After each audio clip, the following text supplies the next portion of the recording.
Hello everyone, welcome to my channel. My name is Abbas, and on this channel, we do everything media.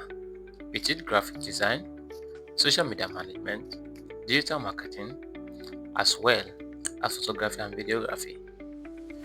Today, I'll be taking you through 5 things you must consider as a graphic designer before you commence any graphic design project.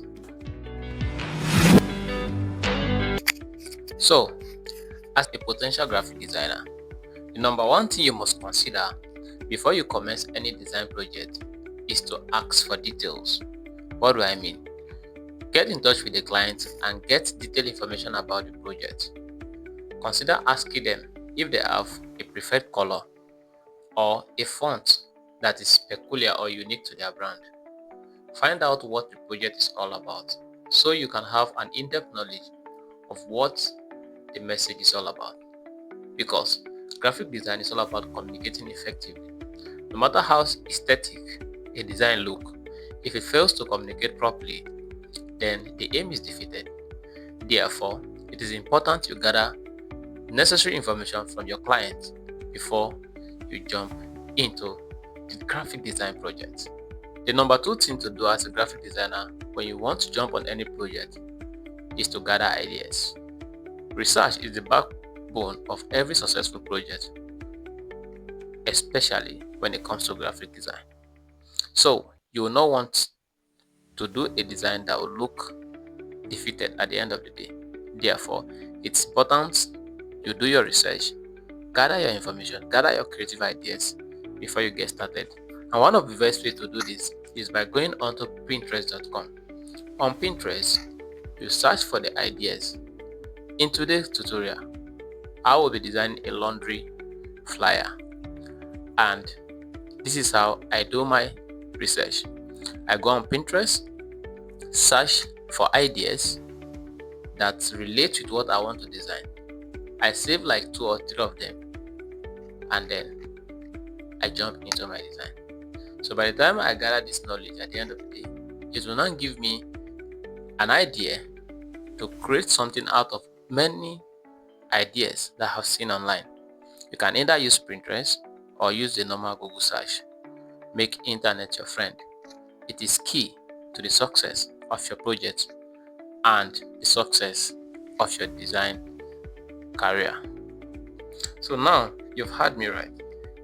When you've gathered your idea and you've gotten the necessary detail from the client, the next thing you should do as a graphic designer is to choose a particular software or app that will be very, very perfect for the kind of design you do.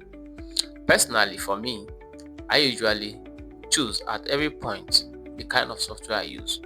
That means as a designer, it is important for you to be versatile so that you will not be caught unaware. There are instances where I use Corel to create my designs. As well, there are instances when I decide to use Photoshop to create my designs.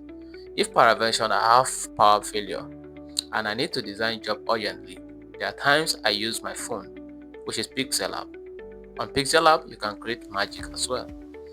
And for example, on phone as well, I can also use Canva to create magic on my phone.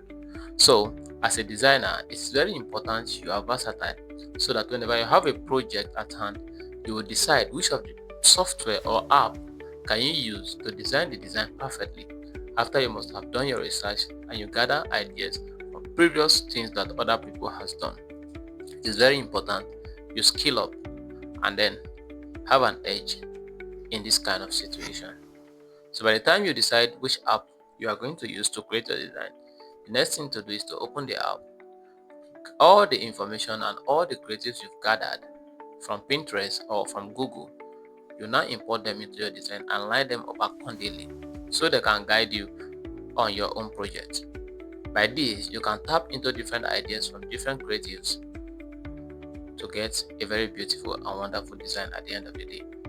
I will be taking you through this process in today's video. But to wrap it up, when you gather them and you put them in your software, the next thing you have to do is to start designing. Yes, you need to start designing, and this is what we are doing right here today. So stick around as I design this flyer together with you, so you can see this is how I start my work, and then this is my workflow. Let's get right into it.